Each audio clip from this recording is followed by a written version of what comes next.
Bonjour, donc je voudrais revenir sur le terrible conflit israélo-palestinien, et en fait dire quelle est la vraie cause en fait de cette incapacité qu'ont les Israéliens et les Palestiniens pour conclure cette paix des justes. Alors on analyse en général les raisons géopolitiques, les égoïsmes nationaux, etc.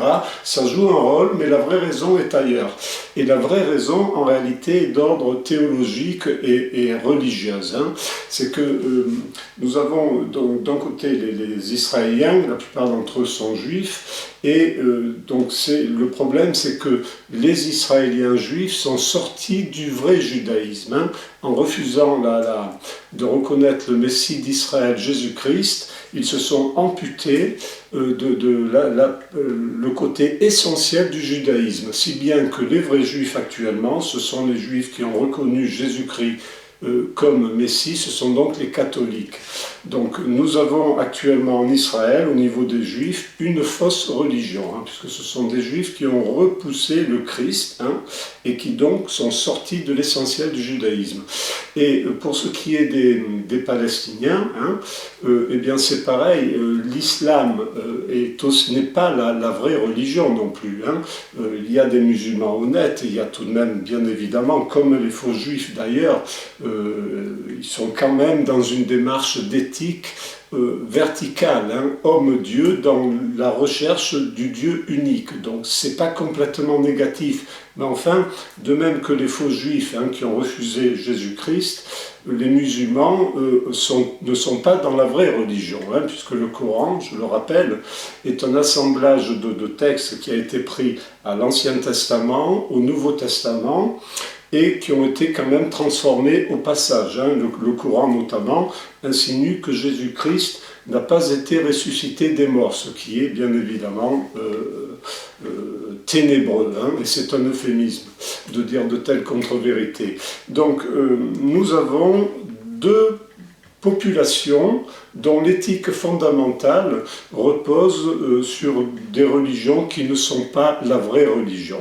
Et je pense que c'est cela la vraie cause qui empêche les Juifs et les Arabes de ne pas pouvoir conclure cette paix des justes.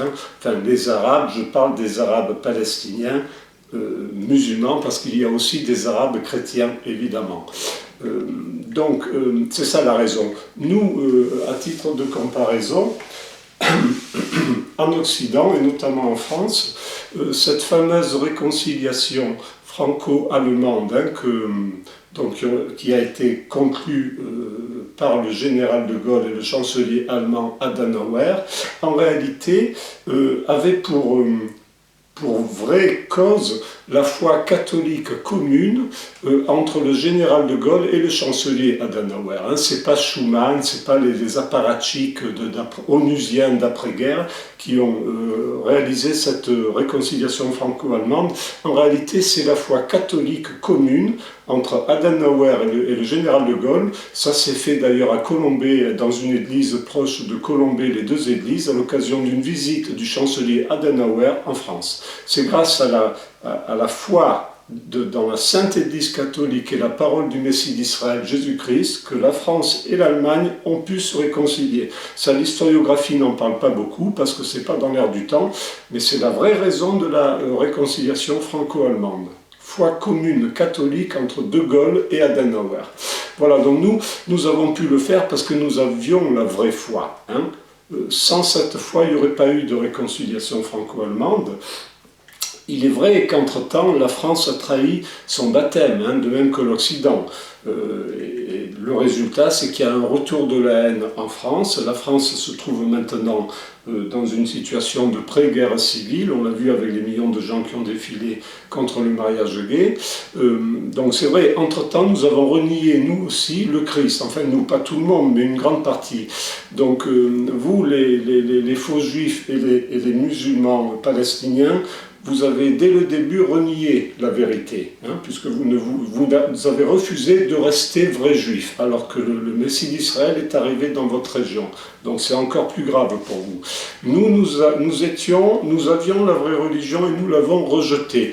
Donc au final, c'est vrai que nous sommes un petit peu ex aequo maintenant, puisque c'est vrai qu'en France et en Occident règne la culture de mort, donc féministo-maçonnique, hein, avec son empire des ténèbres, hein, que sont le meurtre légal, qu'est le meurtre légal des enfants, hein, avec l'avortement, et aussi le contre Dieu et nature, mariage homosexuel. C'est vrai que c'est l'empire du mal maintenant en Occident.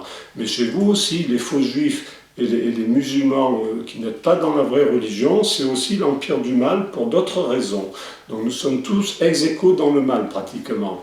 Mais les faux juifs, hein, les Israéliens faux juifs et les Palestiniens musulmans, donc aussi dans une fausse religion, la seule solution pour vous de conclure cette paix des justes, c'est de reconnaître le Messie d'Israël, Jésus-Christ, la seule vraie religion qui est le vrai judaïsme et qui est donc le catholicisme. Tant que vous repousserez de reconnaître qu'il y a un seul sauveur, Jésus-Christ, hein, tant que vous refuserez de reconnaître cette vérité, vous continuerez à vous entretuer entre vous. C'est ça la vraie raison qui vous empêche, alors que vous êtes de bonne volonté les uns et les autres, enfin certains d'entre vous, c'est ça la vraie raison qui vous empêche de conclure cette paix des justes. C'est ça l'énigme. Et en fait, tant que vous vous obstinerez à rester dans les ténèbres de vos fausses religions, vous vous entretuerez entre vous. Alors, cela, de ma part, n'est pas du tout de l'arrogance, parce que d'abord, je dis que nous aussi, en Occident, nous avons trahi la seule vraie religion, hein, le vrai judaïsme, avec le Christ, Jésus-Christ, Messie d'Israël. Nous avons renoncé à notre baptême, comme disait Saint Jean-Paul II. Hein. Donc, c'est pas de l'arrogance, et en plus, je ne fais que mon devoir de chrétien, hein, puisque c'est vrai que actuellement, beaucoup y compris parmi les prêtres et les évêques, on les entend plus trop essayer de dire la vérité, de faire du prosélytisme. Or, c'est un devoir pour tout membre de l'Église chrétienne, hein, c'est-à-dire de l'Église catholique. Il n'y en a qu'une, hein, en fait. Nous avons un devoir de prosélytisme.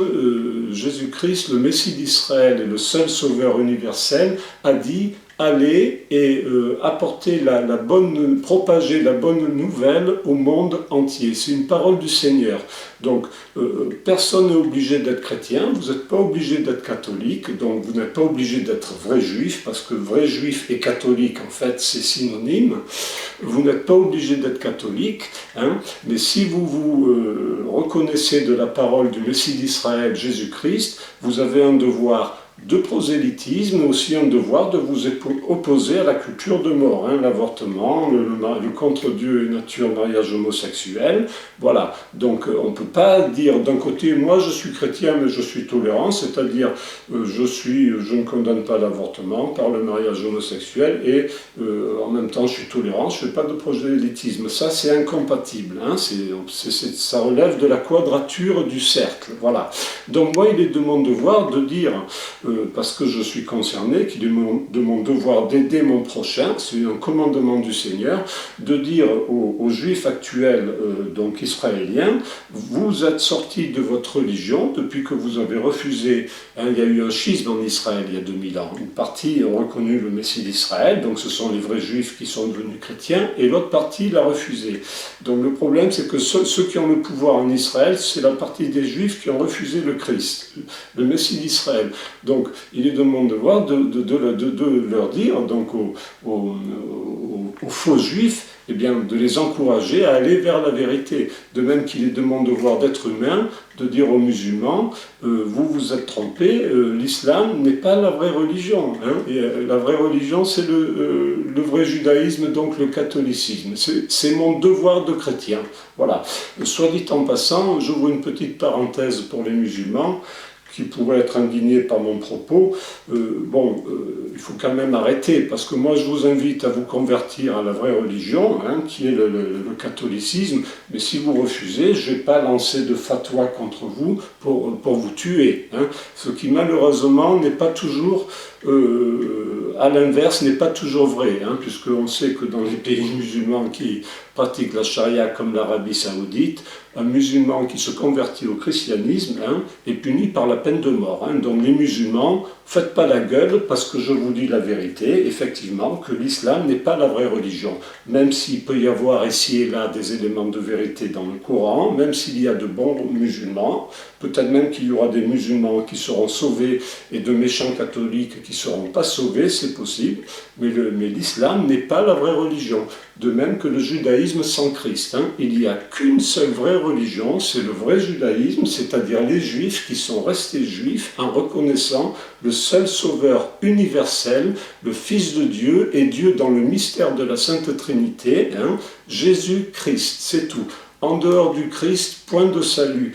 Et tant que les faux juifs et les Palestiniens musulmans, tant que vous n'admettrez pas cela et tant que vous ne vous convertirez, tant que vous refuserez de vous convertir à la vraie religion, vous continuerez à vous entretuer. C'est ça la vraie cause de votre haine et de votre impossibilité pour conclure cette paix des justes. Il était de mon devoir, en tant que membre de la Sainte Église catholique, de vous le dire.